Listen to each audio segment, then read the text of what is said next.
चलिए हम लोग शुरू करते हैं। आज फिर से 50 से प्लस प्रश्न ऑब्जेक्टिव्स लेकर आ गए हैं।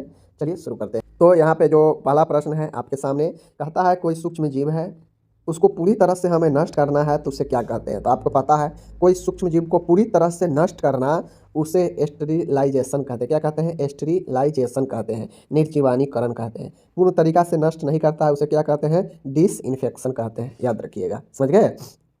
आगे चलिए, आगे का प्रश्न है, कहता है सिस्टोलिक और डायसिस्टोलिक दाब के अंतर को क्या कहते हैं। तो ये भी आप लोग को पढ़ाए हैं कि ऊपर अगर 120/80 ब्लड प्रेशर अगर है और इस दोनों के बीच का अंतर कितना होगा? 40। तो 40 इसका क्या हो जाएगा? Pulse pressure. इसी प्रकार से जितना जिसका बीपी रहेगा, मान गया किसी का अगर मान गया 135 और बाई में 90 का अगर किसी का बीपी है तो कितना हो जाएगा?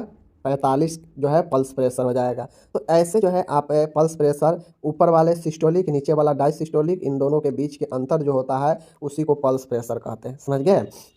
कहता है ऑक्सीजन सिलेंडर डैश रंग का होता है। अब जो ऑक्सीजन का सिलेंडर होता है ना, किस कलर का होता है? तो ऑक्सीजन का सिलेंडर जो है ब्लैक होता है, काला होता है। ठीक है, चलिए आगे है। कहता है मुंह द्वारा रोगी को दवाई नहीं दे सकते हैं यदि वह डैश हो। किस पेशेंट को, कौन से पेशेंट को मुंह के द्वारा दवाई नहीं दे सकते हैं? तो आपको पता है कि जो पेशेंट अनकॉन्शियस हो, अचेत हो, मतलब बेहोशी हो, तो उसे मुंह के द्वारा दवाई नहीं दे सकते हैं, क्योंकि वह मुंह के द्वारा दवाई लेने में असमर्थ रहता है। ठीक है, आगे है माय डियर। कहता है निगलने की कठिनाई को डैश कहते हैं। अगर किसी चीज़ को निगलने में प्रॉब्लम हो, कठिनाई हो, तो उसे डिस्फेजिया कहते हैं, निगलन कष्ट कहते हैं। समझ गए। डिस्फेजिया, डी फॉर डिफिकल्ट और फेजिया मतलब निकलना, निगलने में जो है कठिनाई। बीएमआई, बीएमआई का फुल फॉर्म क्या होता है? Body mass index. Body mass index BMI का फुल फॉर्म होता है। समझ गए। अब यहाँ पे माय डियर है, कहता है सब क्यूटेनियस इंजेक्शन देने का एंगल कितना होता है। मतलब सब क्यूटेनियस इंजेक्शन जो है वह कितने एंगल पर हम लोग देते हैं। तो 45 इज द राइट आंसर, इसको ध्यान में रखना है। आगे चलिए।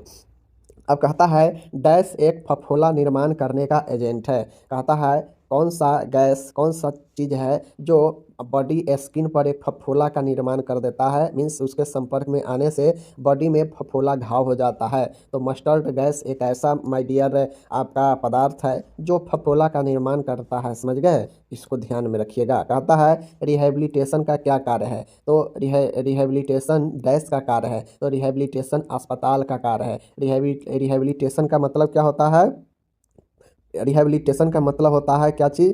प्रवासी। समझ गए। और रिहेबिलिटेशन का अर्थ होता है कि मान गए एक बीमार व्यक्ति है, उसको धीरे धीरे नॉर्मल जीवन में लाने के लिए, परिवर्तन करने के लिए रिहेबिलिटेशन जो है उसे किया जाता है। समझ गए। चलिए आगे है। सोते समय कुछ सांस जो है, सोते समय कुछ समय सांस के रुक जाने को क्या कहते हैं। तो माय डियर, सोते समय अगर किसी व्यक्ति का थोड़ा सा सांस रुक जाता है, या यूं कहा जाए कि सांस का रुक जाना एपनिया कहलाता है। एप फॉर अब्सेंस और पिनिया मतलब श्वसन। जहाँ भी पिनिया शब्द आ जाएगा समझ जाइएगा कि यह श्वसन से रिलेटेड है। डिस्पेनिया अगर आएगा तो श्वसन में कष्ट, डी फॉर डिफिकल्ट, और पेनिया मतलब श्वसन, यानी श्वसन लेने में कठिनाई हो तो उसे डिस्पेनिया कहेंगे। एपनिया होंगे तो अब्सेंस ऑफ रिस्पायरेशन, श्वसन में अनुपस्थित होना। ठीक है ना, यही सब होता है। काले रंग के खून के साथ उपस्थित मल को क्या कहते हैं। तो माय डियर आपको पता होगा, अगर मल के साथ जो है अगर मल के साथ जो है काले रंग के खून आता है तो उसे हम लोग क्या कहते हैं? आपको पहले से पता है, उसे हम लोग मैलिना कहते हैं। मैलिना जो है रक्त के साथ जो है मल को आना। ठीक है। मूत्र में यहाँ पे माय डियर देख लीजिए, कहता है मूत्र में रक्त आने को क्या कहते हैं। तो मूत्र में रक्त को आने को, जैसे मूत्र है, समझ गए, ये मूत्र है और इसमें अगर हल्का हल्का रक्त आ रहा है तो उसे हम लोग हेमेच्यूरिया कहते हैं। हेमे मतलब रक्त और यूरिया मतलब रक्त, यूरिन, हेमेच्यूरिया, हेमेच्यूरिया। याद रखिएगा, हीमे प्लस च्यूरिया मतलब रक्त प्लस यूरिया। ओके। अब जो मलाशय होता है उसके जांच के लिए किस चीज़ का प्रयोग करते हैं। तो आपको पता है रेक्टम को देखने के लिए, रेक्टम के जांच के लिए, मलाशय के जांच के लिए प्रोक्टोस्कोप का उपयोग करते हैं। प्रोक्टोस्कोप, समझ गए, प्रोक्टोस्कोप का उपयोग करते हैं। इस सब चीज़ को याद रखिएगा, अच्छा प्रश्न है। मूत्र की मात्रा घटने को क्या कहते हैं। अगर किसी को मूत्र कम होता है तो उसे ओलिगूरिया कहते हैं। क्या कहते हैं? ओलिगूरिया कहते हैं। अगर मूत्र बिल्कुल नहीं होगा तो उसे हम लोग एनुरिया कहेंगे। समझ गए। ऑब्सेंस ऑफ यूरिया यानी एनुरिया, मतलब मूत्र न होना एनुरिया, मूत्र कम होना ओलिगुरिया। समझ गए। और पॉलीयूरिया होता है बहुमूत्र होना, मतलब बहुत मूत्र होना। समझ गए। डिसयूरिया का मतलब होता है, डिसयूरिया का मतलब होता है कि मूत्र होने में कठिनाई होना, समझ गए। आगे है समान मूत्र की प्रतिक्रिया डैश होती है, मतलब मूत्र की प्रतिक्रिया क्या होती है, मूत्र का जो है नेचर कैसा होता है, तो मूत्र का एसिडिक होता है, याद रखना है, समझ गए, एसिडिक। आगे है स्पंज बाथ के लिए उपयुक्त जो तापमान होता है कितना होता है, तो माय डियर आपको पता है स्पंज बाथ क्या होता है, एक टब में गर्म पानी कीजिए, इसमें थोड़ा सा कोई सोल्यूशन रखिए, एंटीसेप्टिक घोल रखिए, और उसमें जो है पेशेंट बैठता है, जो हेमोरॉइड्स में, जो पेरिनियल दर्द में, ये सब में सहायक होता है। तो इसका तापमान जो है 110 फ़ारेनहाइट से 100 से 110 फ़ारेनहाइट होता है, इसको याद रखिएगा, ठीक है। आगे है खून की उल्टी को क्या कहते हैं, तो अगर खून की उल्टी हो या उल्टी में खून की मात्रा आए तो उसे हेमेटेमेसिस कहते हैं, क्या कहते हैं, हेमेटेमेसिस कहते हैं, हेमेटेमेसिस कहते हैं, हिमेटेमेसिस कहते हैं, याद रखिएगा। खून का उल्टी होना या उल्टी में खून आना हिमेटेमेसिस कहलाता है। घटी हुई श्वसन दर को क्या कहते हैं, तो श्वसन दर अगर कम है, श्वसन दर अगर कम गया है तो उसे ब्रेडीपेनिया कहेंगे, क्योंकि आपको मैंने ऊपर पढ़ाया कि पीनिया शब्द श्वसन को ही इंडिकेट करेगा, और ब्रेडी आ जाएगा तो हो जाएगा मंद श्वसन, यानी श्वसन कम जाना, और अगर यहीं पर अगर ट्रेकी रहता, टेकीपेनिया रहता तो श्वसन का बढ़ जाना, ठीक है। आगे है प्रति मिनट 130 से अधिक नाड़ी दर को क्या कहते हैं, वही चीज़ें हैं। अगर आपका नाड़ी दर जहाँ 100 से ज़्यादा हो जाता है, 100 से प्लस हो जाता है तो उसे टेकीकार्डिया कहते हैं, 60 से कम हो जाता है तो ब्रेडीकार्डिया कहते हैं, समझ गए। तो श्वसन के दर में होगा तो पेनिया होगा, समझ गए, पिनिया होगा, टेकीपेनिया होगा तो 100 से ज़्यादा, ब्रेडीपेनिया होगा तो 60 से कम, समझ गए। लेकिन अगर कार्डिया की बात करेगा तो वहाँ पे हृदय धड़कन की बात हो जाएगा, और वह हो जाएगा 100 से ज़्यादा होगा तो ट्रेकीकार्डिया, और ब्रेडीकार्डिया होता है 60 से कम में, ठीक है। आगे है कहता है मूत्र में मवाद की उपस्थिति को क्या कहते हैं, तो मूत्र में अगर मवाद पस की मात्रा आता है तो उसे पायूरिया कहते हैं, P फॉर पस और यूरिया, पायूरिया, समझ गए। आगे कहता है नर्सेज दिवस डैश को मनाया जाता है, नर्सेज दिवस किस दिन मनाया जाता है, तो 12 मई को मनाया जाता है नर्सेज दिवस, आपको पता होना चाहिए, समझ गए। आगे है डिस्फेजिया में क्या होता है, तो निगलने में परेशानी होती है, इसको पता होनी चाहिए आपको, ठीक है। जीभ के प्रदाह को क्या कहते हैं, तो आपको पता होना चाहिए कि टंगू में inflammation of tongue is called glossitis, glossitis जो होता है वह इन्फ्लामेशन होता है जीभ का। अगर बात करेगा एस्टोमेटाइटिस का बात करेगा तो वह मुंह का इन्फ्लामेशन होता है, संपूर्ण मुंह का, समझ गए।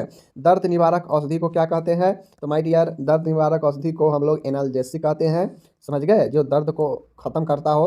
आगे है एड्स के विषाणु के किस नाम से जाना जाता है, तो आपको पता है कि एड्स के जो विषाणु होता है वायरस, उसे HIV से जानते हैं, ह्यूमन इम्यूनो डिफिशियंसी वायरस होता है, ठीक है, human immuno deficiency virus HIV इसका राइट आंसर है। WHO का पूरा नाम क्या है, विश्व वर्ल्ड हेल्थ ऑर्गेनाइजेशन, इसको भी याद रखना है आपको, ठीक है। कहता है बिस्तरी घाव का दूसरा नाम क्या है, तो बिस्तरी घाव का एक तो होता है बेड सोर, जिसे बिस्तरी घाव कहते हैं, ठीक है। एक होता है आपका डेकुबेटस अल्सर होता है, डेकुबिटस अल्सर होता है, डिक्यूबिटस अल्सर होता है इसका दूसरा नाम। कहता है विटामिन C की कमी से स्कर्वी होता है, आप लोग पहले से ही जानते हैं। 1.10 मिली होता है, मतलब 1 पॉइंट जो है कितने मिली के बराबर होता है आपको बताना है, समझ गए। तो इस चीज़ को जो है आपको बताना है कमेंट करके, ठीक है। ये ऑप्शन में गलत, ये ऑप्शन में आपको कर देता हूँ, ये ऑप्शन गलत है, ठीक है। आपको बताना है कि 1 पिंट का कितना ml होता है, ठीक है ना। चलिए आगे है, आगे आपको बताना है जब पल्स समान से कम हो तो उससे क्या कहते हैं, जब पल्स समान से कम हो तो उसे क्या कहते हैं, तो जब पल्स समान से कम हो तो उसे ब्रेडिकार्डिया कहते हैं, आपको अभी ऊपर बताएं, ठीक है। 1 ग्राम वसा में 1 ग्राम फैट में कितना कैलोरी ऊर्जा मिल सकती है, तो आपको मैंने पहले बता दिया है 9 कैलोरी, समझ गए। सबसे ज़्यादा फैट में ही वो जो है आपका एनर्जी होता है। शरीर का तापमान 10 सेंटीग्रेड होता है, तो 37 डिग्री सेंटीग्रेड होता है। फ़ारेनहाइट में बात करेगा तो 98.6 फ़ारेनहाइट होता है, तो इस चीज़ को ध्यान में रखना है। एनीमा देते समय मरीज को कौन से पोजीशन दी जाती है, लेफ्ट लेटरल पोजीशन दी जाती है, आपको पहले से पता है। भारतीय रेड क्रॉस सोसाइटी की स्थापना कब की गई, 1920 में, इसको याद रखिएगा। भारतीय रेड क्रॉस सोसाइटी की स्थापना 1920 में, ठीक है। शरीर का तापमान अगर 105 फ़ारेनहाइट से अधिक हो जाए तो इसे हाइपर पायरेक्सिया कहते हैं। मीन्स हाइपर मतलब ज़्यादा, पायरेक्सिया मतलब बुखार, मतलब हद से ज़्यादा बुखार हो जाता है 105 फ़ारेनहाइट, ठीक है। कहता है निश्चेतक एनीमा डैश एनीमा का प्रकार है, मतलब निश्चेतक एनीमा जो दिया जाता है तो वह किस प्रकार का एनीमा का प्रकार है, तो रिटेन प्रकार, रिटेन जो होता है ना, रिटेन प्रतिधारक, रिटेंड एनीमा का प्रकार जो है निश्चेतक एनीमा है, ठीक है, इसको याद रखिएगा। आगे है कहता है एक ऑक्सीडाइजिंग एजेंट है, कौन सा एक ऑक्सीडाइजिंग एजेंट है तो हाइड्रोजन पेरोक्साइड, समझ गए। ऑक्सीडाइजिंग एजेंट जो होता है वह हाइड्रोजन पेरोक्साइड होता है, इसको याद रखिएगा। आगे है मलाशय का तापमान मुख के तापमान से जो है तापक्रम से कितना अधिक होता है। अब मैं आपको कुछ 2 क्वेश्चन और पूछूंगा यहाँ पे। माय डियर, आपको बताना है कि मलाशय रेक्टम का टेम्परेचर मुंह के तापमान से कितना अधिक होता है। मतलब जो मुंह होता है, मुंह के तापमान से जो है कितना अधिक होता है मलाशय का तापमान, आपको कमेंट करना है कितना फारेनहाइट, ठीक है। अब जहाँ से बताइए, लेकिन आप बताइए, क्योंकि हम आपको बार बार कहते हैं कि जो चीज़ें डाउट लगे, जो चीज़ मैं आपसे पूछूँ वो आपको कहीं से सर्च करके आपको बताना है। कहीं से भी सर्च कीजिएगा, कुछ ना कुछ पढ़िएगा, नॉलेज बढ़ेगा और आप बताइएगा करेक्ट चीज़, समझ गए। आगे है बेड बेड ब्लॉक का उपयोग तब किया जाता है जब रोगी की अवस्था डैश में होती है। तो बेड ब्लॉक क्या होता है, तो आपको पता हो, बेड ब्लॉक होता है जो बिस्तर को किसी साइड से उठाने के काम किया जाता है, चाहे पैर साइड से उठाइए चाहे सिर के साइड से उठाइए, यह बेड ब्लॉक का उपयोग उठाने के लिए किया जाता है और यह शौक वाले मरीजों को जो है अवस्था में दिया जाता है, समझ गए। आगे चलिए, आगे कहता है डैश को आधुनिक नर्सिंग का जन्मदाता कहा जाता है। तो आपको पता है फ्लोरेंस नाइटिंगेल को मॉडर्न नर्सिंग का जो है आपको जन्मदाता कहा जाता है, फ्लोरेंस नाइटिंगेल को, समझ गए। आगे है कहता है बगल का तापमान मलाशय के तापमान से कितना कम होता है। मतलब जो एक्जिलरी टेम्परेचर होता है वह रेक्टम के तापमान से कितना कम होता है। मतलब बगल का तापमान मलाशय के तापमान से कितना कम होता है, यह आपको बताना है फारेनहाइट में। मैं आपको ऑप्शन बता देता हूँ, 1 फारेनहाइट, 2 फारेनहाइट, ठीक है ना, 0.5 फारेनहाइट और 3 फारेनहाइट। आपको इनमें से बताना है ऑप्शन में से, और ये सर्च करके पहले समझ लीजिए, पहले जान लीजिए, कहीं से भी सर्च करके पहले कंफर्म हो लीजिए, तब आप बताइएगा कि बगल का तापमान मलाशय के तापमान से कितना कम होता है। 1 फारेनहाइट, 2 फारेनहाइट, 0.5 फारेनहाइट, 3 फारेनहाइट आपको बताना है, ठीक है। चलिए, अब यहाँ पे कहता है शीत कंपन की कितने अवस्था होता है। तो माय डियर, शीत कंपन की 3 स्टेज होता है, 3 का अवस्था होता है, इसको ध्यान में रखना है। आगे है कहता है 1 लीटर में कितना ml होता है। तो आपको पता है 1 लीटर में 1000 ml होता है, समझ गए ना, 1000 मिली होता है 1 लीटर बराबर, समझ गए। तो ये सब चीज़ यूनिट भी आपसे एग्जाम में पूछता है, याद रखिएगा। श्वसन की गहराई में वृद्धि को क्या कहते हैं।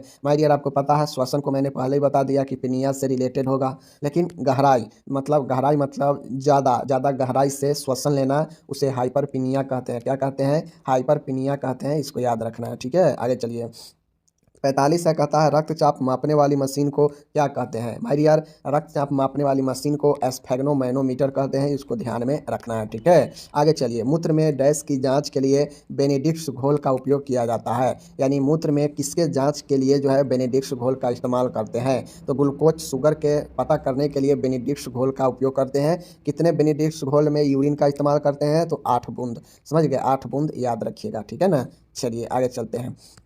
कहता है अंगुलियों की टिप द्वारा किए जाने वाले शारीरिक परीक्षण को क्या कहते हैं। तो अंगुलियों से जो टिप द्वारा जो जांच किया जाता है उसे स्पर्श परीक्षण पाल्पेशन कहा जाता है, समझ गए। जो 2-3 अंगुलियों से जो है टच करते हैं नाड़ी को, समझ गए ना, तो वही जो है स्पर्श परीक्षण पाल्पेशन होता है।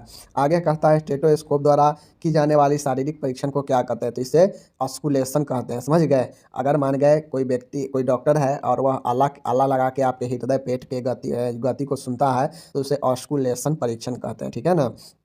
आगे है ऑप्थेल्मोस्कोप द्वारा डैश का परीक्षण किया जाता है। तो ऑप्थेल्मोस्कोप द्वारा आंख का जो है जांच किया जाता है ऑप्थेल्मोस्कोप के द्वारा, ठीक है। थूक में रक्त आना, अब मैंने आपको ऊपर में बताया कि रक्त का उल्टी होना, समझ गए, रक्त का उल्टी होना या उल्टी में रक्त आना, तो उल्टी वाला बात था, तो वहाँ पे हेमेटोमेसिस था। यहाँ पे है थूक में रक्त आएगा या फिर आपके स्पुटम में जो है ब्लड आएगा तो उसे हेमोप्टेसिस कहते हैं, बीच में पी आ जाएगा और तो समझ जाएंगे कि यह जो है स्पुटम में ब्लड आ रहा है, तो हेमेटोपेसिस, ठीक है। 51 है आंत में वर्म यानी कीड़ों को नष्ट करने के लिए दिया जाने वाला जो एनीमा होता है उससे क्या कहते हैं। तो आंत में कीड़ों को नष्ट करने के लिए जो एनीमा दिया जाता है उसे एंटी हेलमेंथिक एनीमा कहते हैं, एंटी हेलमेंथिक एनीमा कहते हैं, ठीक है, एंटी हेलमेनिक एनीमा कहते हैं, याद रखिएगा, ओके। रेबीज के काटने पर क्या होता है। रेबीज जो है कुत्ते के काटने से या किसी अन्य जानवर के काटने से होता है, समझ गए। रेबीज को हम लोग हाइड्रोफोबिया भी कहते हैं, ध्यान रखिएगा। आगे है दोहरी बार नाड़ी के स्पंदन को डैश पल्स कहते हैं। कहता है दोहरी बार नाड़ी के स्पंदन को डैश पल्स कहते हैं, क्या कहते हैं, डायक्रोटिक पल्स कहते हैं। कौन सा पल्स कहते हैं, डायक्रोटिक्स पल्स कहते हैं दोहरी बार पल्स के मंदन को, ठीक है ना। मुंह द्वारा औषधि लेने को इंजेक्शन कहते हैं। इंजेक्शन जो होता है यह मुंह द्वारा औषधि लेने को कहते हैं, ठीक है ना। आगे चलिए, कहता है सीपीआर का पूरा नाम क्या है? कार्डियोपल्मोनरी रिससिटेशन होता है। क्या होता है? कार्डियोपल्मोनरी रिससिटेशन होता है सीपीआर का फुल फॉर्म, ठीक है ना। 56 है, कहता है शरीर का तापमान कितना होता है? 98.6 फ़ारेनहाइट। तो इस सबको याद करके रखना है। सोयाबीन किसका स्रोत है? तो यह प्रोटीन का सबसे अच्छा स्रोत होता है। रक्तचाप का समान से कम होना हाइपोटेंशन कहते हैं, निम्न रक्तचाप, और ज़्यादा होना हाइपरटेंशन कहते हैं, ठीक है। 59 नंबर का है, कहता है रक्तचाप का समान से अधिक होना क्या कहलाता है? हाइपरटेंशन कहलाता है। यहाँ भी आ ही गया। 60 है, कहता है व्यायाम करने से शरीर का तापमान एवं पल्स पर क्या प्रभाव पड़ता है? तो एक्सरसाइज करने से बॉडी का जो टेम्परेचर होता है बढ़ता है और पल्स भी बढ़ जाएगा, ठीक है ना। आगे है, कहता है पेट को धोने का दूसरा नाम क्या है? तो गैस्ट्रिक लवाज जो होता है पेट को खाली करने का एक प्रक्रिया है। तो पेट धोने का दूसरा नाम या पेट को खाली करने को गैस्ट्रिक लेवेज भी कहते हैं, ठीक है। प्राथमिक मानव आवश्यकता का स्वास्थ्य मॉडल किसने दिया? मतलब प्राइमरी जो बेसिक ह्यूमन नीड्स है वह जो है मौसले ने दिया था, ठीक है। मौसले का हायरार्की रूल्स आप लोग पढ़े होंगे, जिसमें प्राथमिक मानव के लिए क्या क्या चीज़ जरूरी है यह मौसले ने बताया था, ठीक है। 63 नंबर है, शौक की चौथी अवस्था डैश होती है? तो शौक की चौथी अवस्था जो है डिप्रेशन होता है, जिसमें व्यक्ति एकदम जो है गुमसुम उदास रहता है। 64 है, कहता है नाड़ी के स्पंदन के निरंतरता को क्या कहते हैं? अगर पल्स में एक कंटिन्यू स्पंदन होता है तो उसे हम लोग लय कहते हैं, रिदिम कहते हैं, क्योंकि नाड़ी में एक रिदिम के साथ ही पल्स जो है निरंतरता में क्या होता है? अगर पल्स आपका निरंतर स्पंदन कर रहा है मतलब वह एक रिदिम लय में है, ठीक है। तो आप सभी एएनएम कैंडिडेट से विदा लेता हूं। आज का प्रश्न कैसा लगा जरूर बताएं, और यूपी 5272 के लिए आपकी तैयारी कैसी है जरूर जरूर बताएं।